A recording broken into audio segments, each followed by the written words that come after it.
শোনেন, আমার একটা কথা জোর করে দিয়ে আপনাকে আপনি এটি নামান প্লিজ। সৈয়দ আব্দুল্লাহ, আপনাকে এটি নামাতে হবে। এটি কোনো নাট্যমঞ্চ নয়, এটি আমরা একটা একাডেমিক ডিসকাশন করব। আপনারা যদি একে অন্যের প্রতি শ্রদ্ধা না রাখেন, আমরা আলোচনাটা করতে পারবো না। নিঝুম মজুমদার প্লিজ। তানভীর ভাই, ও এখন যেটা করেছে এর পরে ওকে এখানে রাখা যাবে না। আপনি যদি আমার সাথে আলোচনা করতে চান, আপনি আমার সাথে আলোচনা করতে চান। নো নো, ও কি করেছে আপনি দেখেছেন? আপনি এটি নামান। সৈয়দ আব্দুল্লাহ, আপনার কাছে বিনীত অনুরোধ, আপনার বিনীত অনুরোধ। আপনার কি মনে হয় হারপিক দেখিয়েছেন এবং বেশ এটা ভাইরাল হয়েছে। আপনি প্রথম কথা নিঝুম মজুমদারকে কিভাবে চেনেন, সে কে, এবং তাকে কেন দেখানো লোক? হ্যাঁ, এবং হারপিক কেন দেখিয়েছিলেন? আচ্ছা, নিঝুম মজুমদারকে কিভাবে চিনি? বাংলাদেশের যারা রাজনীতি দীর্ঘদিন যাবৎ ফলো করে, নিঝুম মজুমদারের মতো একজন প্রোপাগান্ডা ছড়ানো ব্যক্তিকে চিনবে না, এটা হতে পারে না। সে আপনি দেখবেন ঢাকা বিশ্ববিদ্যালয়ে যখন আমাদের যারা জুনিয়র আছে নারীদেরকে পিটিয়ে রক্তাক্ত করে ফেলছিল ছাত্রলীগ, সে তখন স্ট্যাটাস দিচ্ছিল ধুপধাপ ধুপধাপের আওয়াজ আসছে, চমৎকার। এবং একটা ভোটবিহীন অবৈধ স্বৈরাচারী শেখ হাসিনার রেজিমকে সে ক্রমাগত ডিফেন্ড করে যেত নির্লজ্জপনার মাধ্যমে। আর নিঝুম মজুমদারের সাথে এর আগে 2 বছর আগেও আমার একটা টক শো হয়েছিল। তো তাকে আমি চিনবো না এটার কোনো কারণ নাই। 2 নম্বর ব্যাপার, কেন হারপিক দেখিয়েছিলাম, যিনি হোস্ট ছিলেন, এই টপিকটা কিন্তু ছিল আন্তর্জাতিক আদালতে মামলা। একজন লয়ার আছেন, বিজ্ঞ লয়ার আছেন, উনিও জানেন আন্তর্জাতিক আদালতে এইভাবে মামলা করা যায় না। নো ওয়ে, একজন ব্যক্তি এইভাবে মামলা করতে পারেন না।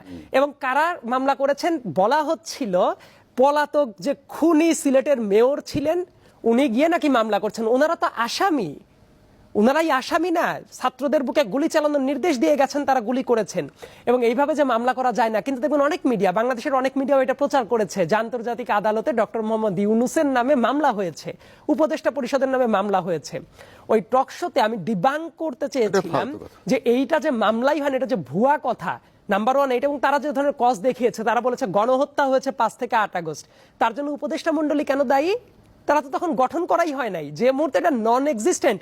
আপনি বলেন 5 তারিখ, 6 তারিখ, 7 তারিখে উপদেষ্টা মণ্ডলী ছিল, তার জন্য মামলা করছে। আবার বলছে গণহত্যা হয়েছে। গণহত্যা হওয়ার জন্য পার্টিকুলার শর্ত আছে, জেনোসাইড কনভেনশন কিন্তু আছে, 4টা পার্টিকুলার শর্ত পূরণ করতে হয়, তার কোনোটাই ওই জায়গায় নাই। কাজেই এটা একদম ভয়টা বিনিশ্চয় জিনিস। কিন্তু তারপরেও তারা এই যে অপপ্রচার, তারা কিন্তু এটা চালাচ্ছিল। টক শোটা যখন শুরু হয়, হোস্টকে আমি বারবার করে বলে রেখেছি, কেউ কারো কথার ভেতরে ডিস্টার্ব করতে পারবে না। এই যে চমৎকার একটা আলোচনা হলো, তার আলোচনাতেও আমি ডিস্টার্ব করিনি, আমার আলোচনাতে উনি কোনো ডিস্টার্ব করেননি। তো সে যখন আগে কথা বলেছে, সে কিন্তু অ্যাবসার্ড কথাবার্তা বলেছে যে মেয়র, এখনো উনি মেয়র, শেখ হাসিনা এখনো প্রধানমন্ত্রী, দেশে নাকি আমরা উগ্রতা দেখিয়ে হটিয়ে দিয়েছি, কোনো কিছুই হয় নাই। এই কথা শুনলে দেশের নর্মাল কোনো মানুষ, সুস্থ এবং বিবেকবান মানুষ এটা সহ্য করতে পারবে? তারপরেও দেখেন, আমি একটা কথাও বলিনি। আমি যখন কথা বলা শুরু করেছি, সাথে সাথে সে ইন্টারফেয়ার করছে, আমাকে কথা বলতে দিচ্ছে না। আমি বারবার করে হোস্টের দৃষ্টি আকর্ষণ করছি।